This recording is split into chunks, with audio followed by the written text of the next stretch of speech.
கீரை எப்படி சமைக்கணும், எப்படி சமைச்சா அயன் கண்டென்ட் நமக்கு கிடைக்கும் அப்படின்னு சொல்லிட்டு ஏற்கனவே நான் சொல்லிட்டேன்.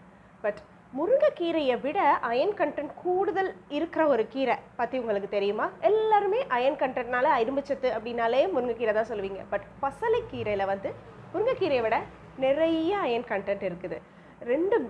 ரெண்டு கீரையுமே நீங்கள் கம்பேர் பண்ணி பார்க்கும்போது 100 கிராம் முருங்கைக்கீரையில் 0.017 கிராம் தான் அயன் கண்டென்ட் இருக்குது. ஆனால் அதே 100 கிராம் பசலைக்கீரையில் வந்து 2.7 கிராம்ஸ் இரும்புச்சத்து இருக்குது.